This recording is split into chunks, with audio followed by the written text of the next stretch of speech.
नमस्कार, मैं दीपक शर्मा और मेरे YouTube मंच पर आपका स्वागत है। दोस्तों, संसद से लेकर सड़क तक चर्चा तो आजकल बस एक ही है, अडानी पर भ्रष्टाचार के आरोप। और ये ऐसे आरोप हैं जिसमें प्रधानमंत्री मोदी घिरते चले जा रहे हैं। और अजीब इत्तेफाक देखिए कि जिस समय प्रधानमंत्री नरेंद्र मोदी पर पहली बार भ्रष्टाचार के संगीन आरोप लग रहे हैं, उसी वक्त प्रधानमंत्री ने भ्रष्टाचार पर अपने करियर की सबसे बड़ी लड़ाई का ऐलान कर दिया है। और घूम घूम कर यह ऐलान आजकल वो कर रहे हैं। अगर मोदी की माने तो जैसे लोहा लोहे को काटता है, शायद वैसे ही भ्रष्टाचार को काटेगा। भ्रष्टाचारी चाहे कितना भी ताकतवर क्यों ना हो, वो किसी भी हाल में बचना नहीं चाहिए। न देश झुकेगा, न भ्रष्टाचार के विरुद्ध कार्रवाई थमने वाली। भ्रष्टाचारियों पर कार्रवाई दिखा करके टीआरपी बढ़ाइए। भाजपा को डगर डगर पर भ्रष्टाचार से लड़ना है।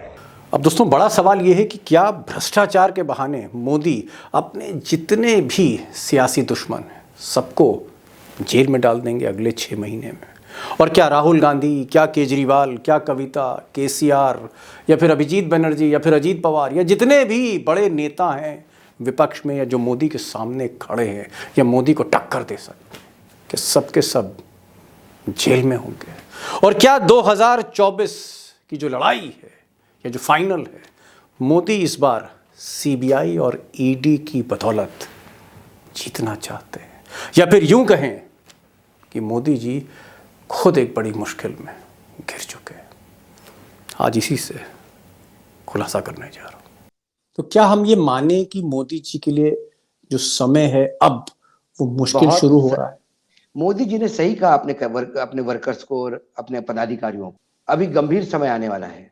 वो गंभीर समय इसलिए नहीं आ रहा है कि विपक्ष एक हो गया है। गंभीर समय इसलिए आया है कि सरकार की काली करतूतें लोगों के सामने आ रही है। सरकार का बुरा समय या पार्टी का संघर्ष का समय इसलिए आया है कि पार्टी के सेनापति ने पूरे सैन्य को भ्रष्टाचार के दलदल में उतार दिया। अब दोस्तों, टाइगर का बेखौफ खुलासा तो आप सुनेंगे ही, साथ ही हम कोशिश करेंगे टाइगर के साथ इस मामले की तह तक जाएं और कोशिश करें आपको बताने की कि मोदी ऐसा क्यों कर रहे हैं। अपने करियर की सबसे बड़ी जंग का ऐलान उन्होंने अपनी हुकूमत के आखिरी साल में क्यों किया? ये जो दूसरा टर्म उनका है, उसके आखिरी साल में वो इतनी बड़ी लड़ाई क्यों लड़ना चाह रहे हैं? और अगर एक एक करके वो सारे दुश्मनों को, सियासी दुश्मनों को, राजनीतिक शत्रुओं को सलाखों के पीछे डाल देते हैं, तो इससे मोदी को क्या फ़ायदा है और विपक्ष को क्या फ़ायदा हो सकता है? कौन कितने पानी में होगा आज से 6 महीने बाद? मोदी कितने पानी में होंगे, विपक्ष कितने? इसको भी हम एसेस करने की कोशिश करेंगे। लेकिन मैं चाहता हूँ कि ये जो पूरी एक्सरसाइज है, जिसको एंटी करप्शन का नाम दिया गया, जिसके पीछे सीबीआई और ईडी और इनकम टैक्स जैसी एजेंसियां खड़ी हैं, टारगेट क्या है मोदी का? मोदी का मकसद क्या? मोदी अचीव क्या करना चाहते हैं? ये समझना ज़रूरी है, क्योंकि कहीं ना कहीं तीसरी बार प्रधानमंत्री का जो सपना है, जीते जी मोदी उस सपने को कभी टूटने नहीं देंगे। अभी जो जेल भेजने की एक्सरसाइज है या सलाखों के पीछे कैद करने की अपने सियासी दुश्मनों को, ये जो हसरत है, इसके पीछे जो मोदी के जो टारगेट्स हैं वो अलग अलग रीजन के हिसाब से। अगर मैं ग्राफिक से समझाने की कोशिश करूं तो अगर हम बिहार चलते हैं, और बिहार में सबसे ज़्यादा परेशानी मोदी जी को नीतीश कुमार से। नीतीश कुमार से इसलिए कि नीतीश कुमार ही एक ऐसा शख्स है जो मोदी को ईमानदारी को लेकर, परिवारवाद को लेकर, एक्सपीरियंस को लेकर, डिलीवरी को लेकर हर मोर्चे पर अगर कोई मात दे सकता है लिखा पढ़ी में, तो वो ये शख्स है। और इसीलिए घबराते भी हैं। और वैसे भी नीतीश कुमार एक ऐसे शख्स हैं जो हिंदू और मुसलमानों में बराबर की पैठ रखते हैं, क्योंकि चेले तो वाजपेयी के थे और राजनीति सेकुलर करते हैं, समाजवादी भी हैं, जयप्रकाश नारायण के भी चेले रहे, और सबसे बड़ी बात ओबीसी भी हैं। तो ये एक फैक्टर है। नीतीश को काउंटर करने के लिए तेजस्वी की घेराबंदी है, और यही बिहार में उनका टारगेट है कि तेजस्वी को डिस्टर्ब करना, जेल में डाल देना, कहीं ना कहीं लालू को परेशान करना, राबड़ी को परेशान करना, तेजस्वी की बहनों को परेशान करना, ईडी, सीबीआई, आईटी के जरिए। और अगर आप महाराष्ट्र चलें, एक ऐसा सूबा जहां मोदी जी के जो सपने हैं कहीं ना कहीं टूटते दिख रहे हैं, क्योंकि 48 सीटों का ये जो राज्य है महाराष्ट्र, उत्तर प्रदेश के बाद नंबर 2, पिछली बार स्वीप किया था मोदी जी ने उद्धव ठाकरे की मदद से, और अब उद्धव ठाकरे सामने खड़े हैं मोदी के। यहाँ पर वो चाहते हैं कि कहीं ना कहीं एनसीपी की घेराबंदी करें, एनसीपी की भी घेराबंदी करें, कांग्रेस में भी घेराबंदी करें, जिस पर भी छोटे मोटे आरोप हैं उनको टारगेट किया जाए ईडी और सीबीआई के जरिए। तो वो चाहते हैं, मोदी चाहते हैं कि कहीं ना कहीं जो महाविकास अघाड़ी है इसको अगर तोड़ा जाए तो शायद महाराष्ट्र में बात बन सकती है 2024 में।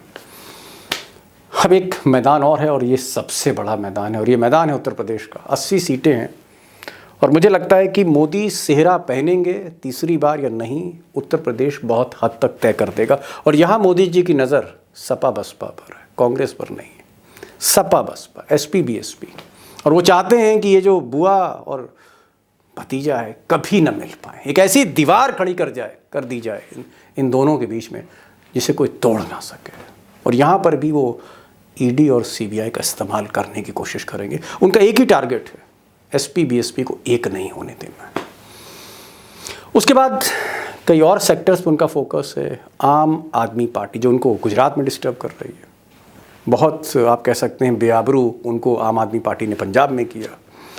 दिल्ली में तो बार बार मोदी जी अगर किसी से पिटे हैं, इनिंग्स डिफीट आप कह सकते हैं, सुपड़ा साफ अगर हुआ है तो केजरीवाल ने दिल्ली में किया है। और हाल का जो एमसीडी का इलेक्शन है उससे मोदी जी उभर नहीं पाए। तो टारगेट आम आदमी पार्टी पर है, और टारगेट, सबसे बड़ा टारगेट केसीआर पर है, क्योंकि केसीआर एक ऐसे नेता हैं जो बाकी पार्टियों को, जो भी विपक्ष की पार्टियां हैं, सबकी फंडिंग कहीं ना कहीं करते हैं। दिल बड़ा है, चंदा देते हैं अपने दोस्तों को और बाकी जो क्षेत्रीय दल हैं, और इसीलिए उस फाइनेंशियल पाइपलाइन पर अटैक करना चाहते हैं। और हो सकता है कि आने वाले दिनों में केसीआर की जो बेटी हैं कविता, वो जेल जा सकती है।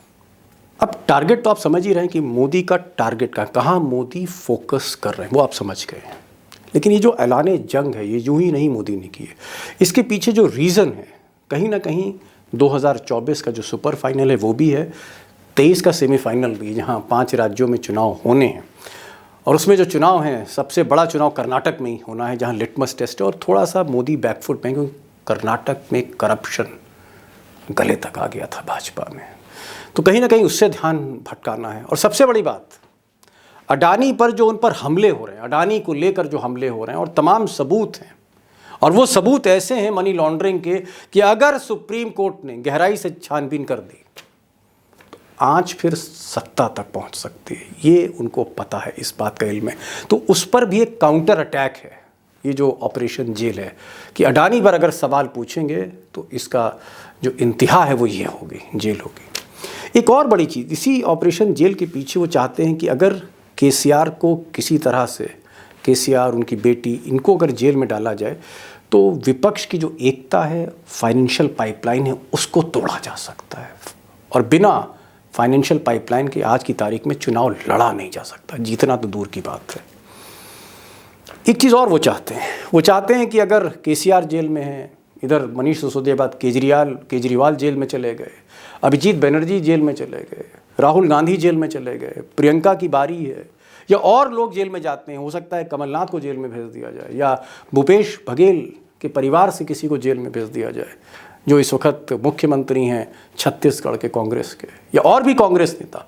अगर 15-20 बड़े नेता विपक्ष के, अपोजिशन के, जो बड़े सियासी दुश्मन हैं, अगर इनको जेल भेज दिया जाए तो अपोजिशन यूनिटी जो है वो पूरी तरह वो ब्रेक कर सकते। ये उनका सोचना है। सच क्या है, मुझे लगता है कि सब कुछ समझने के लिए टाइगर के पास चलना पड़ेगा, और कोशिश करते हैं कि दूध का दूध, पानी का पानी करें। मोदी के जहन में क्या है, उसका असर क्या होने जा रहा है। समय नहीं लूंगा, सीधे टाइगर के पास।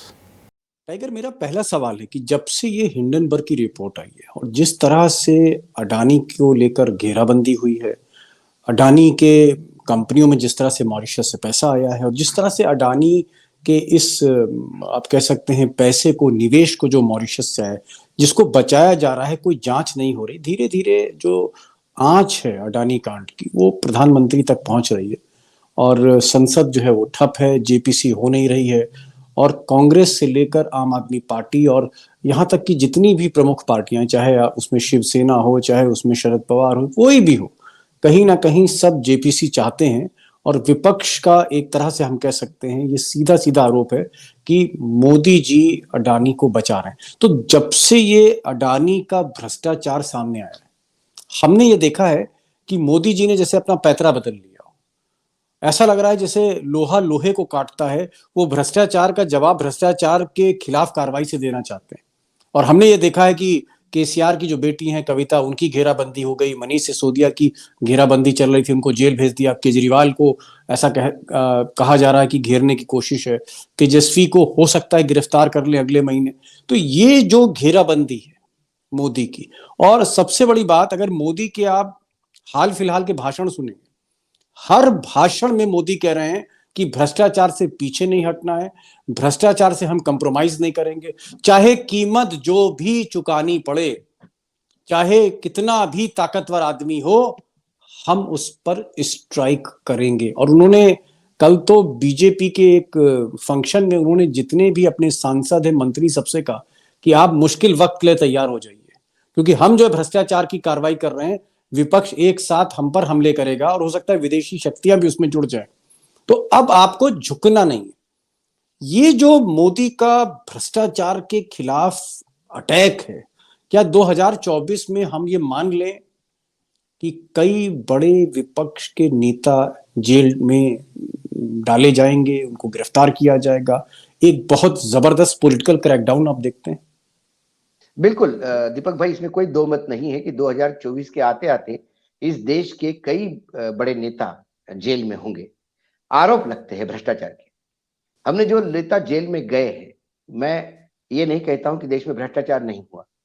देश में जब अंग्रेज थे तब भी भ्रष्टाचार था, आजाद हो गया तब भी भ्रष्टाचार बना रहा है। भ्रष्टाचार अब ये डीएनए में आ गया है इस देश के नेताओं के। कोई भी नेता हो, वो अपने आप को पाक साफ कह ही नहीं सकता, बगैर भ्रष्टाचार के वो राजनीति नहीं कर सकता। चुनाव बहुत महंगे हो गए हैं, पैसे लगते हैं, पैसे कहां से लाएंगे? और ये जो इलेक्टोरल बॉन्ड है, ये भ्रष्टाचारियों के पैसे को एक सदाचार का आवरण देके अपने तिजोरी में जगह देने की एक जगह है। तो भ्रष्टाचार तो किसी ने नहीं किया ऐसा बोल नहीं सकते। लेकिन जब मोदी जी ये बोलते हैं तो देश समझता है दीपक भाई, देश को वो अब उनका वक्तव्य हास्यास्पद लगता है। वो अब एंटरटेनमेंट के दृष्टि से उनको सुनते हैं। आप लगातार आप करिए, आप देखिए, अनिल देशमुख को अंदर किया, क्या आरोप थे? 100 करोड़ के आरोप थे। इन्वेस्टिगेशन 4.5 करोड़ का हुआ, चार्जशीट 1 करोड़ 45 लाख का हुआ। और जब जमानत दी तो जज ने कहा कि ये क्या मजाक लगा के रखा है आपने। संजय राउत के मामले में भी ऐसा ही हुआ। वाड्रा के खिलाफ इन्होंने बहुत सारा इन्वेस्टिगेशन किया, कुछ नहीं कर पाए। कर्नाटक, आप देखिए कर्नाटक में रेड कब हुई थी? 2014, 2015, 2017 के आसपास। आज तक उसमें कुछ नहीं हुआ। तो ये सिर्फ डरा रहे हैं, जेल में डाल रहे हैं, लोगों को जेल से जमानतें मिल रही है, लोग लगातार लड़ रहे हैं। लेकिन भाऊ मोदी आपने जो कहा कि मोदी जी कहते हैं कि विपक्ष, भ्रष्टाचारी विपक्ष एक हो गया है। भ्रष्टाचारी विपक्ष एक नहीं हुआ है। तानाशाही के खिलाफ लोकशाही चाहने वाले एक हो गए हैं। फिर आप उनको भ्रष्ट कहो, देशद्रोही कहो। अगर यहां पर सवाल ये, कल जो फंक्शन था बीजेपी मुख्यालय में, जहां सारे लोग बैठे थे, सारे मंत्री, सारे सांसद, सारे बड़े पदाधिकारी, वहां पर मोदी जी ने कहा कि मैं ये जो कार्रवाई भ्रष्टाचार पे कर रहा हूं, जो भारत के लिए इस अमृत काल में बहुत जरूरी है, तो मेरा बड़ा विरोध हो रहा है, सारी विपक्षी पार्टियां एक हो रही है। लेकिन लोग मुझसे कह रहे हैं कि मोदी जी रुकिएगा नहीं मोदी जी आगे बढ़ो। और उन्होंने कहा कि मोदी आगे बढ़ेगा, कीमत जो भी चुकानी पड़े। तो ये जो भ्रष्टाचार पे जो विपक्षी नेताओं को पकड़ रहे हैं, इससे मोदी जी को फायदा क्या, उनका टारगेट आपको क्या लगता है? कुछ नहीं दीपक भाई, संभावित कर्नाटक के चुनाव आज घोषणा हुई है। संभावित हार को देखते हुए कर्नाटक की भूमिका बनाना शुरू किया है कि विपक्ष एक होकर हम पे हमला कर रहा है और हमारे बड़े दिन संघर्ष के होने आने वाले हैं। ये कहा उन्होंने कि आने वाला पीरियड बहुत संघर्ष का है। वो संघर्ष का पीरियड इसलिए नहीं कि विपक्ष एक हो गया है, संघर्ष का पीरियड इसलिए हुआ है कि आपने 2014 से लेके 2022 तक 23 तक वर्तमान तक ये देश बेच दिया है उद्योगपतियों के हाथ। आपने मात्र चंद लोगों की भलाई के लिए इस देश को बर्बादी के कागार पे रखा है। लेकिन अमित शाह एक प्रोग्राम में कह रहे थे कि मोदी जैसा नेता 100 साल में भी नहीं पैदा हुआ है। 24 घंटे वो सिर्फ और सिर्फ देश की पूजा करते हैं, देश के बारे में सोचते हैं। मोदी को इतना भी पता नहीं है, मोदी जी को, कि उनको अपना भी ख्याल नहीं। तो जो आदमी देश के बारे में सोच रहा है, अमित शाह का ये कहना है कि उसका अडानी से क्या लेना देना हो सकता है। मुझे लगता है अमित शाह जी को पूछना पड़ेगा उनकी देश की परिभाषा क्या है। यदि देश 2-4 गिने चुने उद्योगपति है, देश यदि गुजरात है जहां महाराष्ट्र से प्रोजेक्ट ले जाके आप गुजरात का पॉकेट भर रहे हैं, सब कुछ गुजरात के लिए करना है, तो फिर देश का गुजरात ही देश की सीमाएं सीमित हो गई क्या गुजरात तक? सवाल यह है कि आप कर क्या रहे हैं। मैं मानता हूं कि आप मेहनत कर रहे हैं, 24 तास आप काम कर रहे हैं, क्योंकि आप देख रहे हैं और क्या क्या बेचना है, क्या क्या अपने को अडानी के गले में डालना है, अडानी की तिजोरी कैसी भरे, इसके लिए आपको निरंतर प्रयास करना है। इसलिए आप जाग रहे हैं, आप अडानी जी को इसके लिए जाग रहे हैं। इस देश में अडानी का भला हुआ है, और किसका भला हुआ बताइए मुझे। आप भी पत्रकारिता करते हैं, क्या किसानों का भला हुआ, क्या इंडस्ट्री सेक्टर का भला हुआ, क्या बैंकिंग का भला हुआ? कौन सा सेक्टर है ऐसा जहां किसी का भला हुआ हो?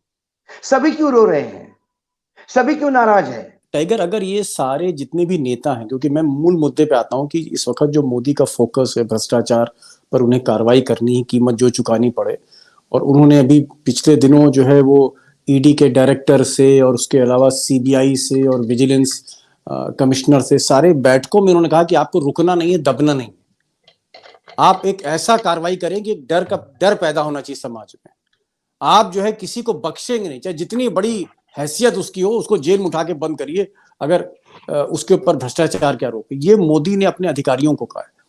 मेरा आपसे सवाल ये कि अगर अधिकारी अमल करते हैं मोदी के, और वो तेजस्वी को, कविता जो केसीआर की बेटी हैं उनको, फिर उसके बाद ममता बनर्जी के भतीजे को, फिर वो शरद पवार के किसी भतीजे को, या फिर मनीष सिसोदिया के बाद केजरीवाल को, इस तरह के लोगों को, या फिर राहुल गांधी को, या फिर रॉबर्ट वाड्रा, जो भी है, इन बड़े नेताओं को अगर मोदी जेल भेज देते हैं आने वाले 3-4 महीने में, तो आपको क्या लगता है कि इससे इसका असर हिंदुस्तान की सियासत पे क्या पड़ने वाला है?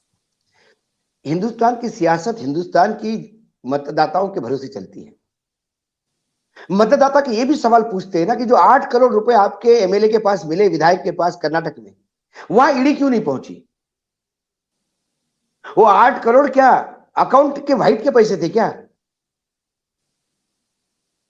280 करोड़ रुपए, 228 करोड़ रुपए जो यूपी के चुनाव के टाइम मिला था, जिसका बिल समाजवादी पार्टी के नाम से प्रधानमंत्री और गृह मंत्री दोनों ने अपने भाषणों में फाड़ा था, ये समाजवादी का पैसा है।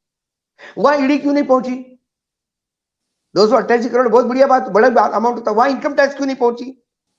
एकनाथ शिंदे और उसके साथी, एकनाथ शिंदे और उसके साथी को, एकनाथ शिंदे के पीए को, सचिन जोशी को नोटिस मिलता है, वो आपके मुख्यमंत्री कैसे हो सकते हैं? प्रताप सरनाइक जिस पर ईडी की कार्यवाही होती है, वो एक तो आपके साथ जाधव, उनकी पत्नी एमएलए है,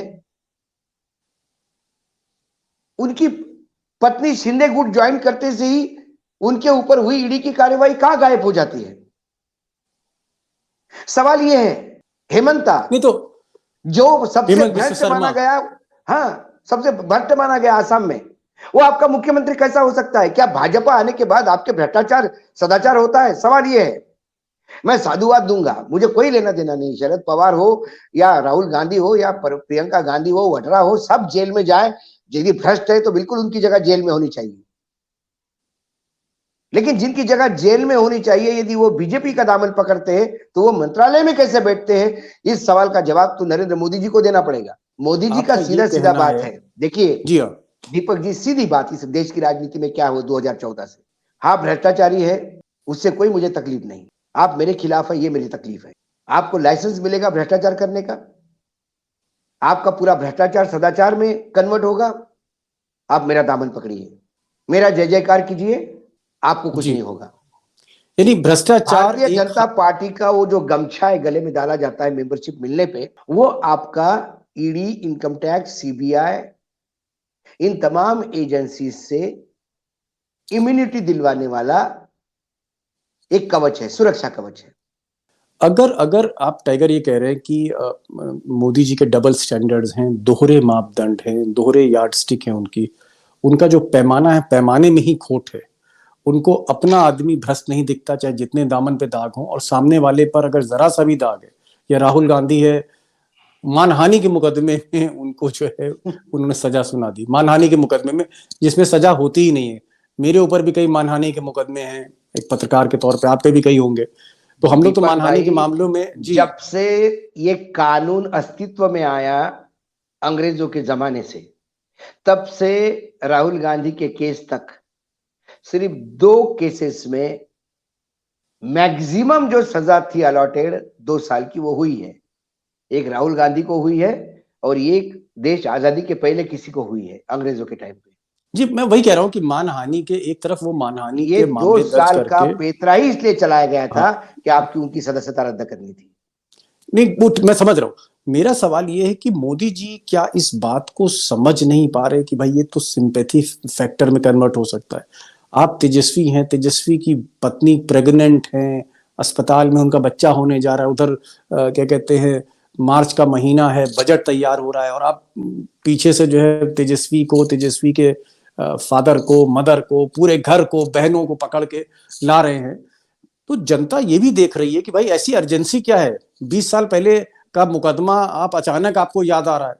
जब से नीतीश ने दामन थामा है लालू यादव का, तब से इनको तेजस्वी याद आ गए, तब से इन्होंने ईडी और सीबीआई छोड़ दी।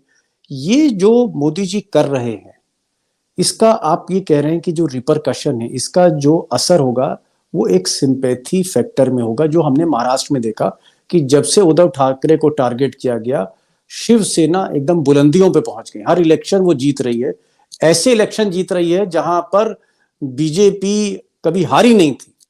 मैं ये कह रहा हूं कि ये बात मोदी जी को समझ में नहीं आ रही, या अमित शाह ने उनको बरगला दिया है, या जो उनकी कोर टीम है जिसमें धर्मेंद्र प्रधान है, जिसमें भूपेंद्र यादव है, पीयूष गोयल है, वो जो उनकी किचन कैबिनेट है वो उनको सही तस्वीर नहीं दिखा रही, या मोदी जी को लगता है कि अडानी के ऊपर जो उन पर आरोप लगे हैं उसका जवाब वो इस तरह देंगे, लोहे से लोहा काटेंगे, हीरे से हीरा काटेंगे, ये सोच रहे हैं मोदी?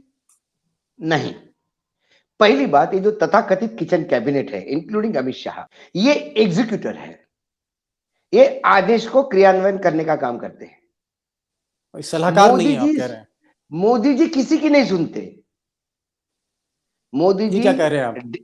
मोदी जी डिफेंस एक्सपर्ट है, मोदी जी एजुकेशन एक्सपर्ट है, मोदी जी उद्योगपति है, वो साइंटिस्ट है, मोदी जी एग्रीकल्चरिस्ट है, मोदी जी विदेश नीति के एक्सपर्ट है, मोदी जी सब कुछ है। तो फिर ये लोग कौन हैं? ये जो अमित शाह हैं और पीयूष गोयल हैं, ये सब लोग कौन है फिर? नड्डा ये वगैरह? तो ये तो सुपारी बजाने वाले एग्जीक्यूटर है, मतलब ये अमल करने वाले लोग हैं जो मोदी कहते अमल हैं करने वाले लोग हैं। क्या हम ये माने कि जो हालत आज इन्होंने विपक्ष की मोदी जी ने कर दी है, कि विपक्ष को पता नहीं कब पुलिस आ जाए, कब क्या आ जाए, मतलब एक अनसर्टेनिटी है, मतलब विपक्ष के नेताओं को पता नहीं क्या होने जा रहा है।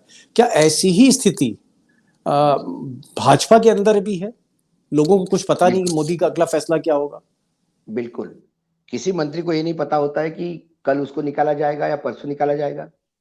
उसे ये पता नहीं कि मेरा सेक्रेटरी रहेगा नहीं रहेगा। मैं पीए को रख नहीं सकता, पीए कौन रखूं ये भी ऊपर से तय होता है। टाइगर, मैं समझ गया, आपका ये कहना है कि सारे फैसले मोदी जी करते हैं, यानी मोदी जी 1 नंबर पे भी बैटिंग करते हैं, 2 नंबर पे भी बैटिंग करते हैं, बिल्कुल, 1 से लेकर 11 तक वही बैटिंग करते हैं, वही बॉलिंग करते हैं। मैं विकेट समझ रहा कीपिंग हूँ, भी करते हैं, बॉलिंग भी करते हैं। बॉलिंग भी करते हैं, अंपायर भी वही होते हैं। चलिए, मान लिया, आपकी मैंने बात मान ली। तो अगर मोदी जी ही सारे फैसले ले रहे हैं, और तो फिर ये जो भ्रष्टाचार की जो लड़ाई है, जो मोदी जी ने अपने सत्ता के 10वें साल में, जब 10वां साल लग चुका है, आखिरी साल है, उसके बाद चुनाव होंगे, अब उनको जो याद आया कि भ्रष्टाचार से हमें लड़ाई लड़नी है और भ्रष्टाचार को हमें पराजित करना है, तो मोदी का ये जो फैसला है कि सारे विपक्ष के नेताओं को जेल डालो, और उन्होंने शुरुआत कर दी है, तो इसका असर क्या होने जा रहा है 2024 पे, ये मैं जानना चाह रहा हूं। देखिए, सबसे पहले दीपक भाई, ये भ्रष्टाचार की लड़ाई नहीं है। खुद का भ्रष्टाचार पकड़ा गया, सवाल उठने लगे, तो उन सवालों को दबाने के लिए सवाल उठाने वालों को ही भ्रष्ट कहो, ये है। कि अगर ये मान लिया कि ये भ्रष्टाचार की कार्रवाई चलती है और विपक्षी नेता एक एक करके जेल जाते हैं, फिर जाहिर तौर पे बेल भी होगी, क्योंकि चंद्रचूड़ जैसा एक जज है, थोड़ा सा जुडिशरी में थोड़ी सी हिम्मत हमें दिखी है आज के दौर में।